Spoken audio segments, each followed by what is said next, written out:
Right to health हा राज्यघटनेप्रमाणे मूलभूत अधिकारांपैकी एक अधिकार आहे आणि या अधिकाराच्या बाबतीत ज्यावेळेला आपण विचार करतो त्यावेळेला right to be made aware about the quality of the product, म्हणजे जे तुम्ही काही खात आहात किंवा जे काही तुम्ही कन्झ्युम करत आहात त्यामध्ये त्याची क्वालिटी काय आहे या बाबतीत त्या मॅन्युफॅक्चररनी किंवा त्या ॲडव्हर्टाइजमेंट करणाऱ्या व्यक्तीने जो माणूस त्यांचा कन्झ्युमर आहे त्या कन्झ्युमरला सांगणं हे कंपल्सरी आहे असं अधोरेखित करणारं आत्ता एक माननीय सर्वोच्च न्यायालयाचं जजमेंट आलं. अर्थात हे सर्वोच्च न्यायालयाचं जे जजमेंट आलेलं आहे ते आपण मागे एक प्रदर्शित केलेला जो व्हिडिओ आहे Patanjali versus Indian medical association, आणि to be very precise Indian medical असोसिएशननी पतंजलीच्या विरोधात हा खटला किंवा हे प्रकरण माननीय सर्वोच्च न्यायालयात दाखल केलं होतं. त्याची थोडक्यात पार्श्वभूमी सांगायची झाली तर की ज्या वेळेला पतंजलीनी कोरोना काळामध्ये एक कोरोनिल नावाचं औषध आणलं आणि त्या औषधाच्या बाबतीत ह्याने कोरोना बरा होऊ शकतो अशा स्वरूपाची माहिती प्रसारमाध्यमांसमोर दिली, त्यावेळेसच झालं असं की इंडियन मेडिकल असोसिएशननी त्या बाबतीत आक्षेप घेतला आणि त्या आक्षेपाच्या दरम्यान आमच्याकडचं असणारं जे आयुर्वेद आहे हे ॲलोपॅथीपेक्षा वेगळं आणि चांगलं उजवं कसं आहे अशा स्वरूपाचं माहिती देणारं ते ॲडव्हर्टाइजमेंट होती किंवा त्या बाबतीतल्या काही आपण म्हणूयात की प्रसार माध्यमासमोर बाबा रामदेव आणि आचार्य बालकृष्णन येऊन त्यांनी ते सांगितलेलं होतं. त्या बाबतीत कंटेम्प्ट पेंडिंग आहे. त्याच्याचबरोबर जर आपण बघितलं तर ह्या बाबतीमध्ये सेंट्रल गव्हर्नमेंटनी आणि त्या लोकल गव्हर्नमेंटनी काय काय कृती केलेली आहे या बाबतीत माननीय सर्वोच्च न्यायालयाने सगळ्याच त्याच्याशी संलग्न असणाऱ्या आपण म्हणूयात जे डिपार्टमेंट्स आहेत त्या डिपार्टमेंटला किंवा त्या पर्टिक्युलर खात्यांना फैलावर घेतलेला आहे की तुम्ही असताना अशा स्वरूपाच्या घटना घडतातच कशा. ज्या वेळेला असं सगळं चाललेलं होतं त्यावेळेला जे पतंजलीचे रामदेव बाबा आहेत त्यांनी प्रसारमाध्यमांसमोर येऊन अजून काहीतरी वेगळं कथन केलं, त्या बाबतीतला एक कंटेम्प्ट पेंडिंग आहे. आता ह्याची सांगड ज्या वेळेला आपण फंडामेंटल राईट्स या गोष्टीची घालतो ती कशी घडली हे तुम्हाला 7 मे 2024 ला जे काही माननीय हिमा कोहली, जस्टिस हिमा कोहली जी आणि त्याचबरोबर जस्टिस अमनुल्ला यांनी जे जजमेंट डिलिव्हर केलेलं आहे त्यामध्ये पाहायला मिळतं. घडलं असं की हे कंटेम्प्टच्या बाबतीतलं पिटिशन त्या आत्ताच्या खंडपीठासमोर प्रलंबित होतं आणि त्यामध्ये हे जे पतंजली आयुर्वेद लिमिटेडचे जे कोणी सर्वेसर्वा आहेत त्यांनी कशा पद्धतीने वेगवेगळ्या प्रसारमाध्यमांसमोर पेपरामध्ये येऊन जाहीररित्या माफी मागितलेली आहे हे काही दिवसांपूर्वीच्या पेपरांमध्ये तुम्हाला दिसूनही आलं असेल. पण हे घडत असताना एक त्याच्या बाबतीतला असा एक वेगळा सूर आला की ही भारतीय कंपनी आहे आणि याच्या बाबतीमध्ये फक्त असं हार्श स्टँडर्ड का घेतलं जावं आणि हे कशा पद्धतीने सगळं चाललेलं आहे असं एक आपण म्हणूयात बुद्धिभेद करणारे सुद्धा वेगवेगळे व्हिडिओज किंवा वेगवेगळ्या माहित्या आपल्याकडे व्हॉट्सअपवर युट्यूबवर येत होत्या. पण शेवटी कसं आहे ही न्यायदेवता आहे, त्यांच्यासमोर सगळे समान असतात. न्यायदेवतेला जेव्हा लक्षात येतं की जो चूक करतो मग तो अर्जदार असो किंवा त्या व्यक्तीने जर चूक केलेली आहे असं जर का न्यायदेवतेला कळलं अर्थात माननीय जज्जांना कळलं तर ते न्यायाधीश त्या बाबतीमध्ये लगेच कृती करतात. ह्याच्यातलं हे अत्यंत मूर्तिमंत उदाहरण आहे. ज्या वेळेला इंडियन मेडिकल असोसिएशननी अशा स्वरूपाचा अर्ज केला आणि त्या बाबतीतलं कंटेम्प्ट पिटिशन चालू होतं त्यावेळेला त्यातलेच जे अर्जदार आहेत इंडियन मेडिकल असोसिएशनचे डॉक्टर अशोकन, या डॉक्टर अशोकननी देखील अशा स्वरूपाने प्रसारमाध्यमांसमोर येऊन काहीतरी वेगळं वक्तव्य केलं आणि त्या बाबतीत देखील माननीय सर्वोच्च न्यायालय अत्यंत नाराज होऊन त्यांनी देखील या इंडियन मेडिकल असोसिएशनचे जे अध्यक्ष आहेत त्यांना देखील तुमच्या विरुद्ध आम्ही कंटेम्प्ट इश्यू करत आहोत आणि कंटेम्प्ट का इश्यू केला जाऊ नये अशा स्वरूपाची नोटीस दिली. अर्थात तेही प्रकरण प्रलंबित आहे. पण आता घडलेलं असं आहे की ह्या सगळ्या आरोप प्रत्यारोप आणि माननीय न्यायाधीशांच्या आत्ता ह्या जे काही आदेश आलेले आहेत ह्यामध्ये एक खूप चांगल्या पद्धतीची ऑर्डर ही आपल्या बघण्यात आलेली आहे. 7 मे 2024ला जी ऑर्डर माननीय सर्वोच्च न्यायालयाने दिली, या सर्वोच्च न्यायालयाने दिलेल्या आदेशामध्ये अशा स्वरूपाचे जे काही हेल्थ रिलेटेड लोक एकतर आपण म्हणूयात प्रसार माध्यमांसमोर, किंवा जर आपण म्हणालो इंटरनेटच्या बाबतीत, किंवा आपण म्हणूयात की कुठल्याही प्रिंट मीडियाच्या बाबतीत जर येत असतील, तर त्या बाबतीत एक सूचक तत्व किंवा आपण ज्याला म्हणूयात की एक प्रिन्सिपल हे माननीय सर्वोच्च न्यायालयाने तिथे अधोरेखित केलं. सगळ्यात महत्वाची बाब अशी की या बाबतीत आपल्या देशामध्ये वेगवेगळे कायदे आहेत, परंतु त्या कायद्याची अंमलबजावणी न होता बऱ्याच वेळेला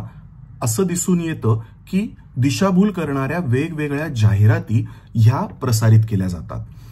जे ह्या जाहिराती बघणारे प्रेक्षक असतात त्यांना त्या बाबतीतली शहानिशा करण्याचं कुठलंच माध्यम आज मितीला अस्तित्वात नाहीये. याचाच अर्थ असं समजून बघा की आपण काही वर्षांपूर्वी एक जाहिरात ऐकत होतो की ज्याच्यामध्ये एक खूप वयस्कर व्यक्ती एक प्रकारचं कुठलं खाद्य खाल्ल्यामुळे ते अत्यंत वयस्कर असले तरी भरभर जिने चढून जातात, आणि त्यावेळेला त्या पर्टिक्युलर गोष्टीमध्ये किंवा त्या खाद्यपदार्थामध्ये नेमकं काय त्या मॅन्युफॅक्चरर कंपनीनी किंवा त्या उत्पादक कंपनीनी मिसळलेलं आहे, या बाबतीत जे कोणी त्याचे ग्राहक आहेत यांना त्याच्या बाबतीत कळूनच यायचं नाही. आता एखादा व्यक्ती म्हणेल की अहो पण एफडीआयचे रूल्स आहेत, तुम्ही जे काही प्रोडक्ट हे लोकांसमोर विकत आहात किंवा लोकांना ते विक्री करत आहात, तर त्याच्या बाबतीत त्याच्या त्या लेबलावरती किंवा त्याच्या त्या स्टिकरवरती हे लावणं अपेक्षित आहे. पण इथे माननीय न्यायालयाने या गोष्टीचं दोन गोष्टीत विभाजन केलेलं आहे. एक सगळ्यात महत्वाचा भाग असा आहे की ज्या काही जाहिराती होतात त्या बाबतीत न्यायालयाने एक वेगळा अप्रोच धरलेला आहे, आणि त्याचबरोबर जे कुठलं प्रोडक्ट आहे त्याच्यावरचं जे लेबलिंग आहे त्याच्या बाबतीत एक वेगळी कायद्याची आपण म्हणूयात प्रणाली आहे. होतंय काय की ज्या वेळेला अशा जाहिराती येतात, आता ऍडव्हान्स आपण जर बघायला गेलो तर वेगवेगळ्या युट्यूबमध्ये अशा स्वरूपाने एखादं प्रोडक्ट प्रमोट करणारे इन्फ्लुएन्सर्स पण असतात. म्हणजे जे असे लोक असतात की ज्यांना खूप मोठ्या प्रमाणावरती फॉलोअर्स आहेत, मग ते इंस्टाग्राम झालं, युट्यूब झालं, फेसबुक झालं, किंवा आपण म्हणूयात पूर्वीचं ट्विटर झालं, याच्यावरती अशा स्वरूपाचे खाद्यपदार्थ किंवा आपण म्हणूयात आयुर्वेदिक पदार्थ किंवा आपण कुठले तरी औषधं ह्याच्या बाबतीत प्रमोट करतात. एखाद्या व्यक्तीला किंवा एखादा क्रिकेटियर जो आता रिटायर झालेला आहे तो येऊन जर का अशा प्रसारमाध्यमांसमोर सांगतो की मी ह्या पद्धतीची हे टॉनिकची गोळी घेतली तर त्यामुळे बघा मी या वयामध्ये सुद्धा किती छान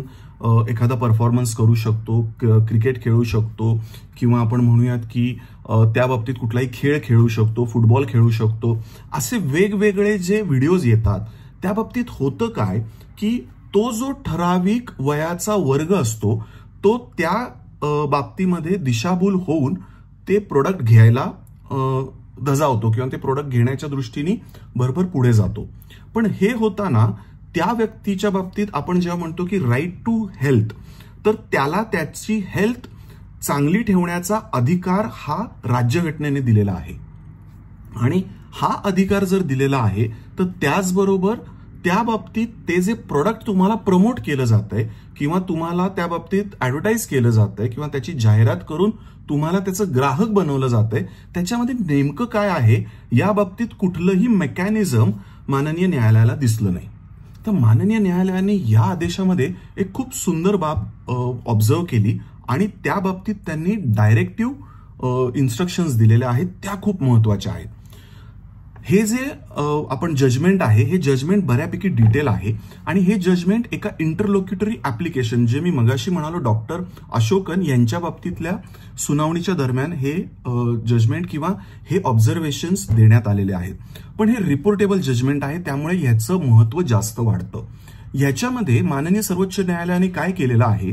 की हे जे जजमेंट आहे या जजमेंटमध्ये माननीय सर्वोच्च न्यायालयाने असं लिहिलेलं आहे की इथून पुढच्या 4 वीकमध्ये एक वेबसाईट किंवा एक वेब पोर्टल या संबंधित खात्यांनी सुरू करायचं. त्याचबरोबर जे कोणी हेल्थ रिलेटेड अशा स्वरूपाच्या ऍडव्हर्टाइजमेंट करणारे मॅन्युफॅक्चरर्स आहेत म्हणजे उत्पादक आहेत, त्याचबरोबर ऍडव्हर्टाइजमेंट करणाऱ्या एजन्सीज आहेत, किंवा त्यासाठी त्यांना उद्युक्त करणारे आपण म्हणूयात इन्फ्लुएन्सर्स किंवा त्या बाबतीतले जे कोणी इतर आपण म्हणूयात की पब्लिक फिगर्स आहेत आणि ते अशा स्वरूपाने जर का जाहिरात करत असतील तर ती जाहिरात करत असताना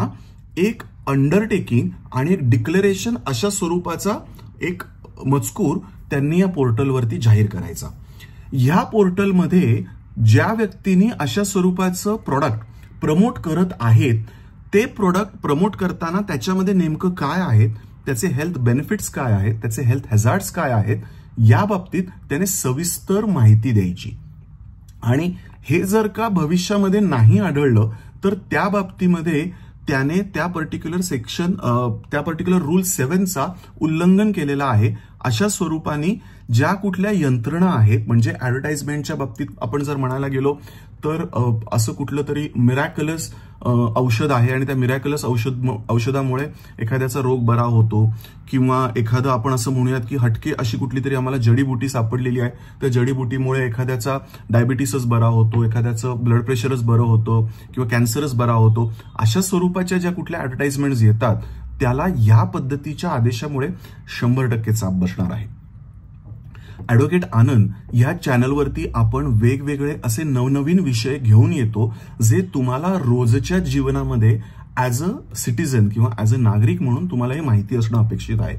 आणि हे जे येणारे आदेश आहेत किंवा हे जे येणारे कायदे आहेत हे बऱ्याच अंशी क्लिष्ट असतात, पण ॲडव्होकेट आनंद या चॅनलवरती आम्ही असे नवनवीन विषय घेऊन येतो. जर तुम्ही अजूनही ॲडव्होकेट आनंद या चॅनलला सबस्क्राईब केलेलं नसेल तर तुम्ही सबस्क्राईब नक्की करा. या अगोदरचा जो आमचा